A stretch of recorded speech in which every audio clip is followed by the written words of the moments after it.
Hindi class 10 हमारी book है क्षितिज। और उसमें हम अध्याय 3 कर रहे थे आत्मकथ्य, जिसके कवि हैं जयशंकर प्रसाद। तो उसमें हमने देखा था कि पहले कवि ने कुछ ऐसी बातें कहीं जिससे हमें ये समझ में आता है कि वो अपनी आत्मकथा नहीं लिखना चाहते हैं। उनको उनके मित्रों ने कहा था, उनके चाहने वालों ने कहा था कि आप अपनी आत्मकथा लिखिए। तो वो पहले मित्रों से बात करते हैं कि आप क्यों मेरी आत्मकथा सुनना चाहते हैं। इस दुनिया में, इस जो जगत है, संसार में बहुत सारी आत्मकथाएं हैं। उसको आपने पढ़ा होगा, उसमें से दुख दर्द है। मेरी आत्मकथा में भी यही है, तो आप इसे क्या पढ़िएगा। और फिर वो आगे कहते हैं कि आप चाहते हैं कि मैं भी अपने सारे दुख दुर्बलताएं आदि कह दूं और अपने सारे जीवन, जो मेरा खाली जीवन है, उसके बारे में आपसे कहूं। फिर वो आगे कहते हैं कि ये भी बताते हैं कि आप कहीं ऐसा मत समझिएगा कि मैं जब अपने दुख दर्द कहूँ तो वो सब आपके कारण है, या आपके कारण, अपने मित्रों से कहते हैं कि आपके कारण ही मुझे ये दुख या दर्द मिले हैं, या आपके कारण ही मैं इस जीवन स्थिति में पहुँचा हूँ। आप खुद को दोषी ना समझिएगा। उसके बाद फिर वो अपनी आत्मकथा शुरू करते हैं। तो सबसे पहले वो कहते हैं कि मेरा जो सरल स्वभाव था, मेरा जो सीधापन था, उसी के कारण मैंने दुनिया में बहुत धोखे खाए, बहुत दुख और दर्द सहा। और अब मुझे अपने सीधेपन की ही मजाक उड़ानी पड़ेगी। तो मैं कैसे उड़ा सकता हूँ, क्योंकि इसी सीधेपन के कारण मुझे दुख मिला, दर्द मिला। तो मुझे अपने सीधेपन और सरल होने को गलत कहना है, जबकि सरल होना, सीधा होना, अच्छा होना तो अच्छी बात है। लेकिन उसके कारण मुझे दुख और धोखे मिले हैं, तो क्या मैं अब उसे ही गलत कहूँ, उसकी ही मजाक उड़ाऊँ? तो ये मेरे लिए एक दुर्भाग्य है। उसके बाद वो अपने प्रेम जीवन की कुछ बातें कहते हैं। वो कहते हैं कि जो मैंने अपनी प्रिय के संग मधुर चांदनी रातें बिताई हैं एवं खिलखिलाकर उससे हंसकर बातें की हैं, वो सब मेरी निजी हैं, बहुत ही पर्सनल है। तो मैं कैसे उन बातों को अपनी आत्मकथा में लिखूं, क्योंकि वो मेरी आत्मकथा मेरे जीवन का एक बहुत बड़ा हिस्सा है, बहुत ही मजबूत, बहुत ही दृढ़ हिस्सा है, जिसके कारण मैं आगे बढ़ पा रहा हूँ। आगे वो कहेंगे, हम लोग आज देखेंगे। फिर उसके बाद वो कहा कि जिसके मैं सपने देख देख कर जागता था, या सपने में जो मैं देखता था, जागने के बाद मुझे पता चला वैसा कुछ भी नहीं है। वो सब एक तरह से सपने टूट गए, मेरे सारे सपने बिखर गए। आलिंगन में आते आते मुस्किया कर जो भाग गया। अर्थात मैं अपने प्रिय के संग और आगे जीवन गुजारना चाहता था, लेकिन उनकी पत्नी की मृत्यु हो जाने के कारण वो और अधिक सुखपूर्वक जीवन उनके साथ नहीं जी पाए। उसके बाद फिर हम लोग आगे बढ़ते हैं। कुछ क्वेश्चंस हमने देखे थे, और भी क्वेश्चंस हम लोग करेंगे, क्योंकि आज की क्लास हमारी आखिरी क्लास होगी। और उसके बाद फिर हम लोग और क्वेश्चंस देखेंगे। जिसके अरुण कपोलों की मतवाली सुंदर छाया में अनुरागिनी उषा लेती थी निज सुहाग मधुमाया में। तो यहाँ पर कवि कहते हैं कि जिसके अर्थात वो अपनी प्रिय के बारे में बता रहे हैं, क्योंकि अब वहीं से आगे बढ़ रही है कविता। जिसके अर्थात उनके प्रिय के बारे में, अरुण, अरुण अर्थात लाल, और कपोलों अर्थात कपोल, कपोल मतलब काल, की मतवाली सुंदर छाया में, मतलब यहाँ कवि कहने चाहते हैं कि उनकी जो प्रिय थी, उसके जो गाल थे, उसके जो कपोल थे, वो बहुत ज़्यादा लाल थे। तो उनके लाल लाल गाल जो थे, उसकी सुंदर छाया में, अर्थात वो इतने सुंदर थे, इतने अच्छे थे। अनुरागिनी उषा लेती थी निज सुहाग मधुमाया में। अनुरागिनी, अनुराग, अनुराग करना मतलब प्रेम करना, स्नेह करना। और उषा, उषा अर्थात सवेरा या सुबह।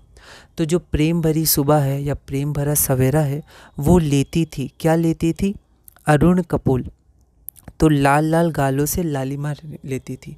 तो जब सुबह होती है, शाम का समय होता है, जब सूरज ढलता है या सूरज उगता है, या सुबह की बात हो रही है, तो जब सूरज उगता है तो आप देख सकते हैं कि पूरे आकाश में क्या होता है, लालिमा छाई होती है। लालिमा मतलब पूरा गगन लाल लाल होता है। तो वो उसकी तुलना किससे कर रहे हैं? अपने प्रिय के कपोल से, अर्थात गाल से। मतलब मेरे प्रिय के जो गाल थे वो बहुत ही लाल थे, बहुत अधिक लाल थे। तो जो सुबह होती है वो भी लाल होती है, तो वो लालपना कहाँ से लेती है? तो मेरे प्रिय के गालों से ही वो लेती है, उधार मांगती है। तो वो ऐसे तुलना करते हैं। निज सुहाग मधुमाया में मतलब अपनी सुगंध, मतलब जो सुबह थी, सुबह की जो सुगंध है, वो अपनी सुगंध में, अपनी मधुरता में, वो जो लालिमा है, वो किससे उधार लेती थी? तो मेरे प्रिय के कपोल से, अर्थात गाल से। अर्थात इन पंक्तियों का ये अर्थ है कि वो कहना चाहते हैं कि उनके जो प्रिय थी, उनकी प्रिय के जो लाल लाल कपोल थे, वो जो सुबह है, सुबह की जो लालिमा में लालिमा है उससे भी अधिक है। मतलब उसके प्रिय के उनके प्रिय के जो लाल लाल गाल थे, उसका जो लालपन है या लालिमा है, वो आकाश की लालिमा जो सुबह होती है, गगन की लालिमा, उससे ज़्यादा अधिक है। उसके आगे वो कहते हैं उसकी किसकी, तो फिर से अपने प्रिय के बारे में बता रहे हैं। उसकी स्मृति पाथेय बनी थके पथिक की पंथा में। अर्थात वो कहते हैं कि उसकी जो यादें थी वो पहले ही कह चुके हैं कि मुस्किया कर जो भाग गया। अर्थात बहुत अधिक तो सुखपूर्वक जीवन नहीं बिता पाए, लेकिन फिर भी जो उन्होंने कुछ मधुर रातें और हंस हंस कर जो बातें, ये सारी जो यादें और बातें थी, वो ही जो भी उनके पास हैं वो क्या है, पाथेय बनी। पाथेय अर्थात सहारा या संबल। संबल मतलब जो हमें मजबूती या दृढ़ता प्रदान करता है कष्ट के समय, दुख और दर्द के समय, जो हमें सहारा देता है, हमारा संबल बनता है। तो कवि यहाँ कहते हैं कि उसकी स्मृति अर्थात उनके प्रिय की जो स्मृति है, जो यादें हैं, वो सहारा बनी है थके पथिक की पंथा में। पथिक अर्थात यात्री और पंथा अर्थात रास्ता या राह।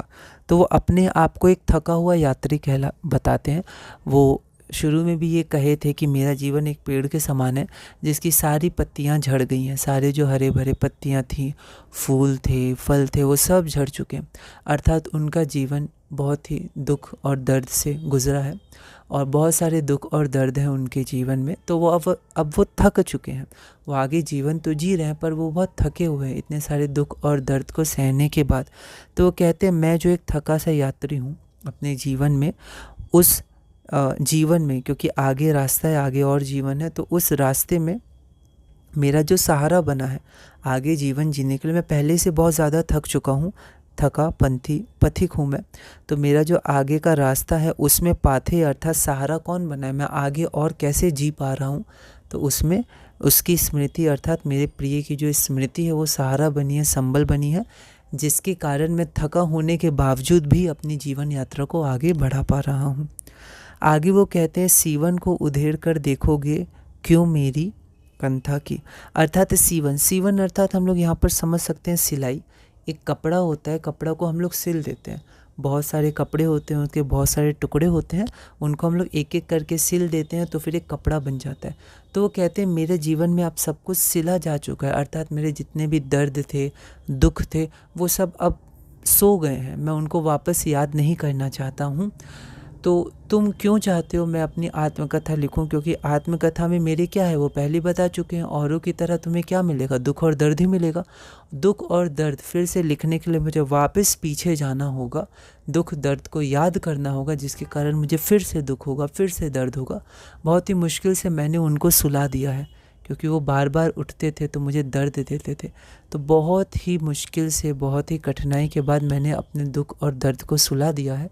तुम क्यों चाहते हो मैं वापस उन्हें उठाऊं, क्योंकि मुझे अगर लिखना है आत्मकथा तो दुख दर्द है, उनको उठाना पड़ेगा, अर्थात उनको याद करना होगा मेरे संग क्या क्या हुआ है, तो फिर मैं दुखी होऊंगा, फिर मुझे कष्ट होगा। तो हे मित्रों, तुम ऐसा क्यों चाहते हो। सीवन को उधेड़ कर देखोगे, जिस तरह कपड़ा अब सिला जा चुका है, कैसा भी अच्छा है बुरा है वो सिला जा चुका है, तुम वापस उसको उधेड़ के उसके धागे निकाल के क्यों देखना चाहते हो अंदर वो अच्छा है या बुरा है। अर्थात मेरा जीवन में तुम क्यों देखना चाहते हो दुख और दर्द, उनको मैं सुला चुका हूँ, उनको मैं सिल चुका हूँ, वापस उधेड़ के तुम मत देखो। तो यहाँ तक वो कहते हैं अपनी कंथा अर्थात अंतर्मन में जो दुख और दर्द सुला चुके हैं, वो जो बीत चुके हैं, उनको वो वापस याद नहीं करना चाहते। अंतर्मन के दुख जो आत्मकथा में वो लिखेंगे या आत्मकथा लिखने के लिए जो उन्हें चाहिए। छोटे से जीवन की कैसे बड़ी कथाएं आज कहूँ। तो वो कहते हैं मेरा जीवन जो छोटा सा जीवन है उसमें बहुत बड़ी बड़ी घटनाएं हुए हैं, बड़े बड़े दुख हैं, दर्द हैं और भी घटनाएं हैं। तो अपने छोटे से जीवन की इतनी बड़ी बड़ी कथाएं मैं आज कैसे कहूँ। क्या यह अच्छा नहीं कि औरों की सुनता मैं मौन रहूं। वो कहते हैं कि क्या इससे बेहतर ये नहीं है कि मैं औरों के जीवन सुनूं, औरों के जीवन की घटनाएं सुनूं, उनके साथ क्या क्या, और मैं खुद की घटनाओं को, खुद के जीवन को मौन कर दूं या चुप रहूं, है ना। अपने छोटे से जीवन की बड़ी बड़ी घटनाएं कहने से, बताने से बेहतर है क्यों ना मैं औरों के जीवन की घटनाएं सुनूं, औरों के जीवन की कहानी सुनूं और खुद के विषय में मौन ही रहूं, चुप ही रहूं। तो वे ऐसा कहते हैं। सुनकर क्या तुम भला करोगे मेरी भोली आत्मकथा। वो कहते हैं कि मेरा जीवन में कुछ नहीं, वो पहले से कहते आए हैं कि मेरा बहुत ही साधारण सा जीवन है, औरों की तरह दुख दर्द यही सब तुम्हें मिलेगा, बिछड़न मिलेगी, जुदाई मिलेगी और कुछ नहीं मिलेगा। तो तुम क्यों सुनना चाहते हो मेरी आत्मकथा?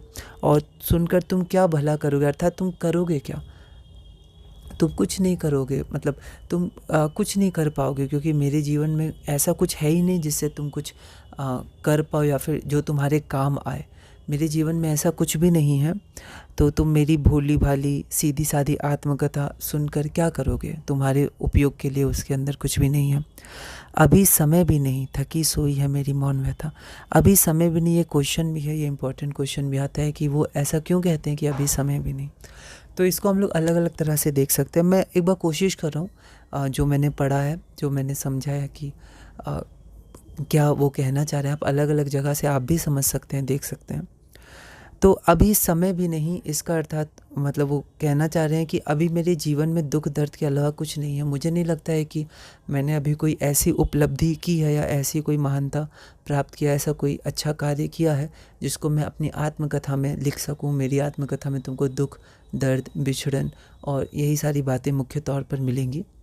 और अभी मैं एक ये हो गया और एक ये भी हो गया कि अभी मैं वापस अपनी मौन कथा कहना भी नहीं चाहता। मौन व्यथा अर्थात दुख।